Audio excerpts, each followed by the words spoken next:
አሰላሙ አለይኩም ወራህመቱላህ እንደምን ዋላችሁ። እንግዲህ ሰሞኑን አይታችኋል። ኢቢኤስ ላይ የተፈጠረው ውዝግብ ነበር። ኢቢኤስ ምግብና ስጦታ የሚያድልበት የሆነ ፕሮግራም አለው እና እዛ ፕሮግራም ላይ አጋጣሚ መንገድ ላይ እየሄዱ ነው የሚያድሉት እና ምግብ ሲታደላቸው ወይም ደግሞ ምግብ ሲሰጣቸው ከነበሩት ሰዎች አንዱ ታዋቂው ጸሐፊ ሀብታሙ አለባቸው መሆኑ በፎቶ በምን ፌስቡክ ላይ ሲወጣ በጣም ብዙ ሰዎችን ሀዘን ውስጥ ከተተ። ምክንያቱም በጣም ጎበዝ የሚባል ጸሐፊ ነው። እርግጥ ምንም እንኳን እንዲህ በቴሌቪዥን በምን ባይታወቅም ግን ታዋቂ የሚባል በጣም ጥሩ ጥሩ መጽሐፍቶችን ያበረከተ ሰው እንደመሆኑ ሰዎች ደነገጡ። እንዴት ሀብታሙን ያክል ጸሐፊ መንገድ ላይ ምግብ ቸግሮት ሲወስድ መታየቱ፣ በዛ ላይ ደግሞ ፀጉሩም እንደዚሁ አድጓል እና በጣም ሰዎች ደነገጡ። በጣም ብዙ ሰዎች ቁጭታቸው ነበር። የብዙ ቁጭት ሁላችንም የተጋራነው ቁጭት ነበር ማለት ይቻላል። እና ሰዎች ያው ፀጉሩ በተለይ ማደጉ ተቸግሮ ምግብ እየለመነ ነገር እንደሆነ እንድናስብ አድርጎናል ይመስለኛል። እና ሰዎች በተለያየ መልኩ ሀዘናቸውን መግለጽ ጀመሩ። ለምን ከተባለ በጣም ጎበዝ ጸሐፊ ነበር። የቤስ አዘጋጆች እንዴት አላወቁትም በሚልም እንደዚሁ ቁጣቸውን የገለጹ ነበሩ። በአጠቃላይ ባህላችን ለእውቀት አምራቾች ብዙ ክብር የሚሰጥ አይደለም። እንዲህ አይነት ትላልቅ ጸሐፊዎች እየተዋረዱ በጣም ምንም ክብር የማይገባቸው ሰዎችን ደግሞ አግንነናል በሚል ብዙ ሰዎች ራሳቸውን የሚወቅሱበት ሂደት ተፈጥሮ እንደነበር ማየት ይቻላል። እና ሰዎች ደግሞ ምን ላይ እንዳለ ማወቅ አልቻሉም። ኢቢኤሶች ይቅርታ እንደጠየቁት ሄደው እንዳገኙት ሰላም እንዳሉት ነገር የሆኑ ነገሮች ተሰምተው ነበር። ከዛ ግን ሰይፉ ኦን ኢቢኤስ ሾው ላይ ቀረበ። ትላንትና ነው እንግዲህ ቪዲዮ የተለቀቀው። ጥቅል መረጃውንና ኢምፕሬሽንን የተሰማኝን እንዲሁ አንዳንድ ነገሮች በአንድ መረጃ አጠር ያለ ዝግጅቴ ይዤላችሁ መጥቻለሁ። እንግዲህ እነዛን ከማቅረቤ በፊት ግን አጭር የንግድ ማስታወቂያ ላስቀድም፣ አብራችሁ 2017 ዓመተ ምህረት የሪል ስቴት አዋርድ በኪነ ህንፃ ተሸላሚ ሆነው ዲኤምሲ ሪል ስቴት የዘመናት ህልሞን እውን ለማድረግ ታላቅ ቅናሽና በርካታ አማራጮችን አዘጋጅቶላችኋል። ሁሉንም መስፈርቶች አሟልቶ ቢሊዮኖችን በማፍሰስ ግብአት በማምረትና 24 ሰዓት በመገንባት ሽያጮችን በተቀላጠፈ አገልግሎት ከውጭ ሀገር ባሉበት ሆነው የቤትና የሱቅ ባለቤት የሚሆኑበትን አማራጭ አመቻችቷል። በተጨማሪም በደንበኞቻችን ከፍተኛ ፍላጎትና ግፊት መሰረት አዲሱን የፔንታውስ ብሎክና መንገድ የያዙ ለሁሉም አይነት ቢዝነስ የሚሆኑ ሱቆችን ለሽያጭ አቅርበናል። በ682 ሺህ ብር ቅድመ ክፍያ ጀምሮ ተጨማሪ የሰራተኛ መኝታ ከነመታጠቢያው ስቶርና ላውንደሪ ክፍሎች ያሏቸው ከባለ 1 እስከ ባለ 4 መኝታ አፓርትመንቶችን ከ60% ከወለድ ነጻ የባንክ አማራጭ ጋር ይዘንሎት መጥተናል። ታዲያ አሁኑኑ በ0955 949797 ላይ በመደወል ስሞን በማስመዝገብ ቀጠሮ ማስያዝ ይችላሉ። ጥሩ። እንግዲህ የሀብታሙ አያሌው ስራዎች ምን ምን ናቸው የሚለውም በጥቅሉ ብቻ ላቅርብላችሁ። እኔ ያነበብኩለት ሁለት መጽሐፍቶቹን ነው። ሁለቱም መጽሐፍቶች መጀመሪያ እንዲሁ በጥቅሉ ልንገራቸው። የመጀመሪያው ታዋቂው መጽሐፉ ታላቁ ተቃርኖ ነው። እንዲህ በምሁራን ሀሳብ እጅግ በጣም የደመቀ መጽሐፍ ነው። ብዙ ነገሮችን አድርገው ያደርጋል።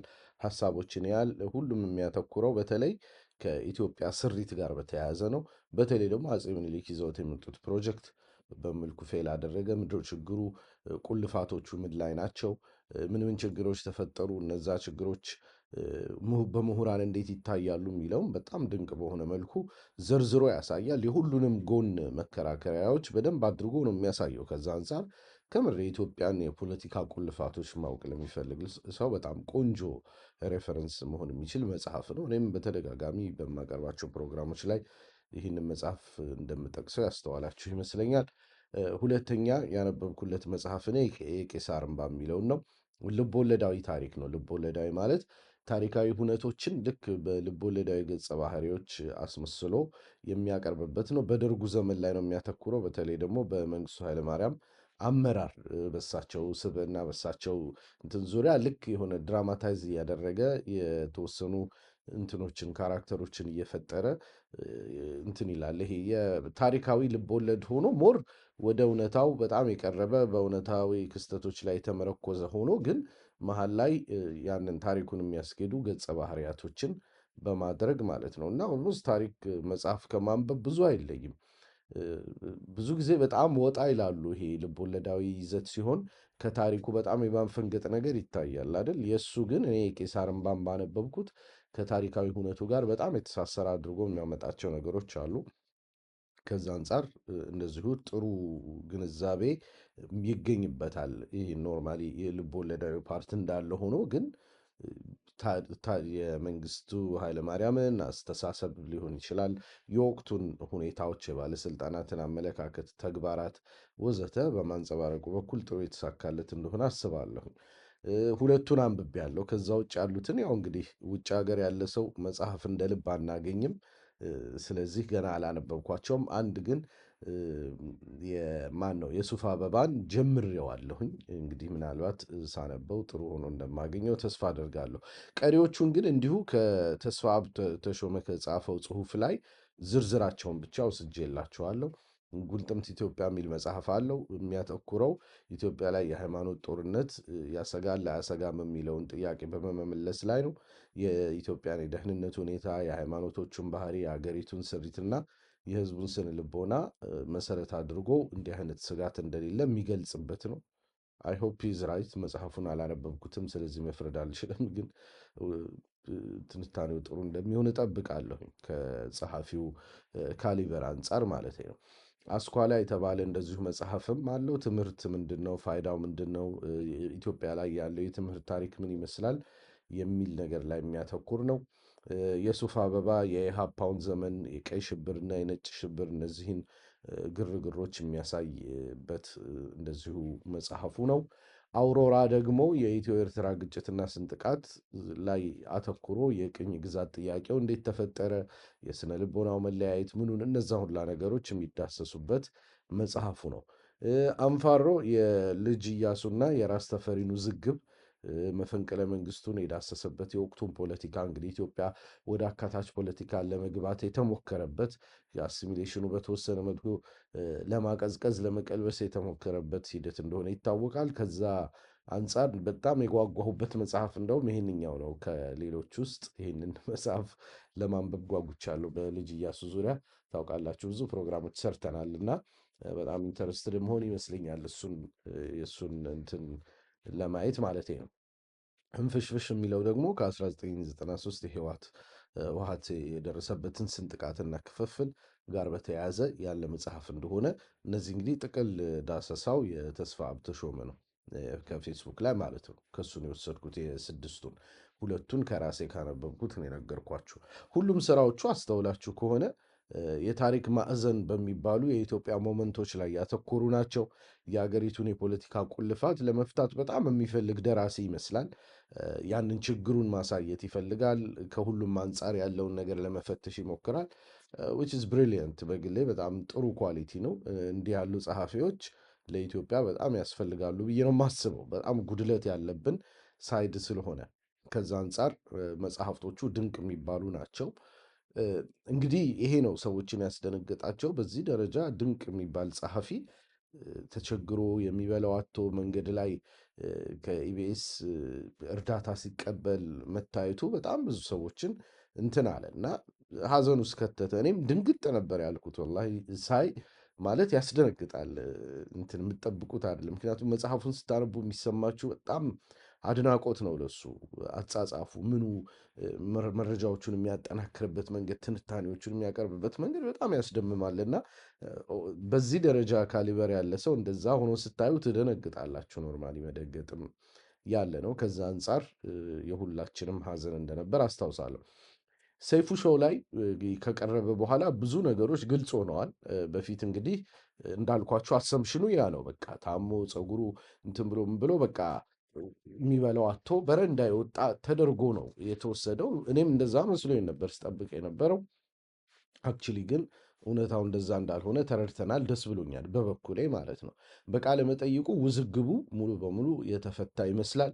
ደራሲው የሚበላው አላጣም ወይ ደግሞ ቸግሮት ወደ በረንዳ አልወጣም። አጋጣሚ ከቤቱ ሲወጣ እንዲሁ ስላገኙት የሰጡት ነገር እንጂ እንትን አይደለም።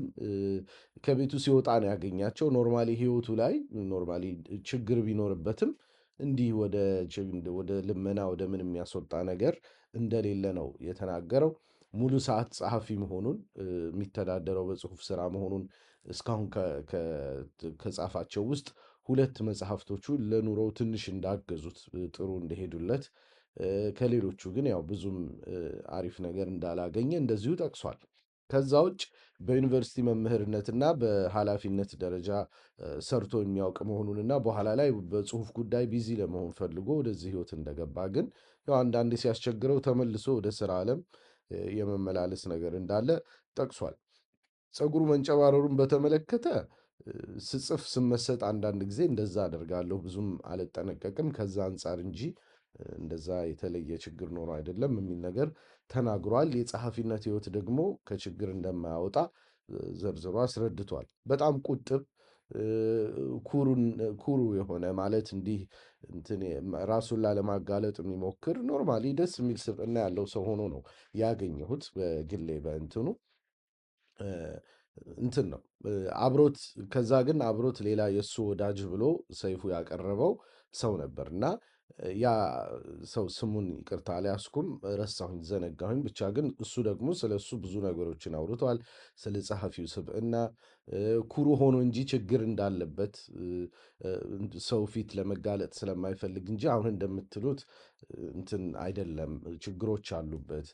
ከዛ ውጭ አእምሮ ጤና ችግር ስላለበትም ተከታታይ ይፈልጋል ብሎ የአእምሮ በሽታ ስሙን ጠቅሷል። እኔ ይሄን ፓርት ብዙ አልተመቸኝም። የአእምሮ ህመምን የኛ አገር ሰው የምናየው እንደዛ አይደለም። የአእምሮ ህመም ሜንታል ሄልዝ ሲባል ብዙ ጊዜ በጣም ስቲግማ አለብን እና ቀጥታ አእምሯችን ሌላ ቦታ ላይ ይሄዳል እና ከዛ አንጻር እንደው ይሄ ባይጠቀስ መጠቀስ ነበረበት ብዬ አላስብም። አላኩል ያህል ግን ሰውየው ጠቅሶታል። ሲጽፍ ራሱን መጠበቅ ላይ ይዘናጋል። ካሁን ቀደምም እንደዚሁ ታሞ ማን ነው አእምሮን ታሞ ሕክምናም የተከታተለበት ወቅት ስለነበር ብዙ ክትትል ይፈልጋል አንዳንድ ጊዜ የሚል ነገር አንስቷል። ትልቁ ችግሩ ደግሞ የመኖሪያ ቤት ችግር መሆኑንና የመኖሪያ ቤት ችግሩ ቢፈታለት ትልቅ ቀዳዳ እንደሚደፈን አንስቶ ድጋፍ እንዲደረግለት ጥሪ አድርጓል። እኔ በበኩሌ ያው ጸሐፊው ትንሽ እሱ ባለበት እንደዛ ባይወራ ደስ ይል ነበር። ግን ያው ለድጋፉ ደግሞ ለድጋፍ ስብሰባው ካስፈለገ መሆኑ እንግዲህ ላይከፋ ይችላል። ሰይፉ ሾው ላይ ወዲያው ድጋፍ ተደርጎለታል። በዚህ አጋጣሚ ሰይፉ ሰውየውን ማቅረቡ በጣም ጥሩ ሰርቷል ብዬ ነው የማስበው። ጸሐፊውን ሞራሉን ከፍ ለማድረግ በጣም ሲጥር ተመልክቻለሁ። በጣም ሞራሉ እንዳይነካ እንትን እንዲሰማው ኩራት እንዲሰማው በጣም ሞራሉን ቡስት የማድረግ ጥረት ሲያደርግ ነበር ሰይፉ። ደስ የሚል ነገር ነው። የባንክ አካውንት ተከፍቶ ደግሞ የተወሰኑ ሰዎች እዛው 100,000 200,000 ኢቢኤስም ሌሎችም ድጋፍ ማድረግ ጀምረዋል። አናውንስም ተደርጓል። ብዙ ህዝባዊ ድጋፍም ጥሩ ያገኛል ብዬ ተስፋ አደርጋለሁ። የአእምሮ ጤና ሕክምና ማዕከል ባለቤት የሆነ የእሱ የሆነ የቅርብ የአማች የወንድሙ ምናምን ነገር ለሕክምና እንደዚሁ በእኛ ማዕከል መታከም ይችላል፣ እንከታተላለን፣ ከጎኑ እንቆማለን ብለው ቃል ገብተውለታል። ያ ነገር ደስ ይላል ብዬ አስባለሁ። ጥሩ ነገሮች ናቸው። የበለጠ ደግሞ ድጋፍ ተደርጎለት አሪፍ እንደሚሆን ተስፋ አደርጋለሁ። ምክንያቱም በሱ ካሊበር ደረጃ ከምር እንዲህ አይነት አወዛጋቢ ጉዳዮችን አንስቶ በደንብ እያፍታታ ያለ ብዙም አይደለም እና ከዛ አንጻር በጣም ደስ ብሎኛል። ይሄንን ማየቴ ደስ ብሎኛል። እንዲህ አይነት ነገሮች ምን ይጠቅሙናል የሚለውን አጭር ነገር ልበልና የዛሬውን እንትኔን ልዝጋ። እንግዲህ የእውቀት ምርትን የሚያበረታ ዑደት ይፈጥራሉ ብዬ አስባለሁ። እኒህ ቁጭቶቹ በራሳቸው አሁን ውዝግብ ተነስቶ በቃ በረንዳ ወጥቶ ነው ማለት ነው የሚበላው ቸገረው ምናምን ተብሎ ብዙ ውዝግብ ተፈጠረ አይደል? ግን የእውቀት ምርትን የሚያበረታታ ዑደት ይፈጥራሉ እንዲህ አይነት ቁጭቶች። ለምን ራሱ ቁጭቱ ነው የሚፈጥረው። መጀመሪያ ቁጭቱ ወደ ግሳጼ ያልፋል፣ ሪያላይዜሽን ይመጣል። ለምንድን ነው ማህበረሰባችን ውስጥ እንዲህ አይነት ሰዎች የሚቸገሩት? ለምንድን ነው ሌሎች ክብር የማይገባቸው ሰዎች ደግሞ ቀላል ኑሮ ሲኖሩ የምናየው የሚል ጥያቄ ሰዎች ራሳቸውን እንዲጠይቁ ያደርጋል። ህዝባዊ ቁጭት ደግሞ ወደ ተቋማዊ ቁጭት የመቀየር እድል አለው። መንግስት፣ እንዲህ አይነት አካላት ብዙ ጊዜ ህዝብ እንዲህ አይነት ቁጭት ሲሰማው በሆነ መልኩ ለመደገፍ ይሞክራሉ። ለመንግስት ከባድ አይመስለኝም። ይሄ ኪራይ ቤቶች ምናምን የሚባሉ ቤቶች አሉ። ለምሳሌ እንዲህ ማህበረሰባዊ አስተዋጽኦ ላላቸው ሰዎች እንዲህ አይነት ኦልሞስት ቀላል የሚባሉ ክራዮችን ማመቻቸት ምን ማድረግ የመንግስታዊ ኃላፊነት ይመስለኛል። መንግስትም እንዲህ አይነት ነገሮች ላይ ድጋፍ ቢያደርግ ከምር ደስ ይላል። እንክብካቤ ሲደረግላቸው እንዲህ አይነት ሰዎች በራሱ የሚለኩሳቸው ክብሪቶች አሉ። ምንድነው ክብሪቱ ከተባለ እውቀት የሚያመርቱ ሰዎች ተበረታተው ማምረት ይጀምራሉ። ባለሙሉ ሰዓት አምራቾች መሆን ይችላሉ። ብዙ ጸሐፊዎች እንደዛ አይደለም እውነታቸው፣ ግን ሙሉ ሰዓት ቁጭ ብለው ቢጽፉ ብዙ እውቀት መመረት ይችላል። እውቀት መመረት ሲጀምር ብዙ ሰዎች ሲያመርቱ ኳሊቲ ጥራት እያደገ ይመጣል። ፉክክር እየጨመረ ይመጣል። እውቀት አምራችነት አዋጭ መሆን ይጀምራል። ሰዎች በእውቀታቸው መወዳደር ይጀምራሉ። አሁን እኮ በስድብ ነው የምንወዳደረው። አንፎርቹኔትሊ እውቅና የሚገኘው በስድብ ነው። ዝና የሚገኘው ገንዘብ የሚገኘው በስድብና በአጓጉል ባህሪዎች ነው። በጣም አኒሜትድ የሆነ ካራክተር በመያዝ ነው። እኒህ ሁላ ነገሮች መቀየር ይችላሉ ማለት ነው። ስኬቱ አዳዲስ እውቀት አምራቾችን ይስባል። ማህበረሰባዊ ንቃት ደግሞ እያደገ በዚህ መልኩ ይመጣል። ማህበረሰባዊ ንቃት ባደገ ቁጥር ደግሞ እኒህ አይረቤ ሰዎች ቦታ የሰጠናቸው የማይሆን ነገር የሚያወሩ የሚሳደቡ ስነ ምግባር የሌላቸው አካላት ከአመራር ቦታቸው እየለቀቁ ይመጣሉ። ምክንያቱም እንትን ነው ማህበረሰብ የሚሰለጥነው በዚህ መልኩ ነው። አይረቤዎች ከመሪነት ከትሬንድ ሴተርነት እየተባረሩ ቀስ በቀስ ይመጣሉ ማለት ነው። ስለዚህ በተሳሳተ መረጃም ቢሆን በተወሰነ መልኩ ከደራሲ ሀብታሙ አለባቸው ጋር የተፈጠረው ውዝግብ በበኩሌ እንደ ማህበረሰብ ራሳችንን እንድናይ ያደረገን ይመስለናል። ለማን ነው ክብር የምንሰጠው?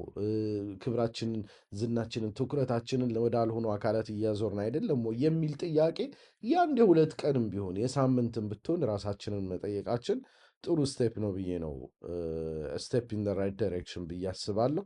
ከዛ አንጻር ክስተቱ ጥሩ ሆነ ብዬ አስባለሁ። በዚህ አጋጣሚ ደግሞ ደራሲው የሚረዳበት እገዛ የሚያገኝበት እድል በማግኘቱ ደስ ብሎኛል። ሁላችሁም እንግዲህ ሰይፉ ሾው ላይ በተለቀቀው የባንክ አካውንቱ የምትችሉ ሰዎች ብታግዙ እንደዚሁ ጥሪ ለማድረግ እወዳለሁ ማለት ነው። እና በተሳሳተ መረጃ የተጀመረም ነገር ቢሆን እንደ ህዝብ አትራፊ የሆንበት ይመስለኛል። የአንድ መረጃ እንግዲህ አጠር ያለ ትንተና እንደሆነ ታውቃላችሁ። ለዛሬ ይኸው ነበር ትንተናዬ። ከወደዳችሁት ላይክ እና ሼር ማድረግ አትርሱ። በኮሜንት ሀሳቦቻችሁን ልትነግሩኝ ትችላላችሁ። የዛሬው ይሄ ነበር። ሰላም አለይኩም ወራህመቱላህ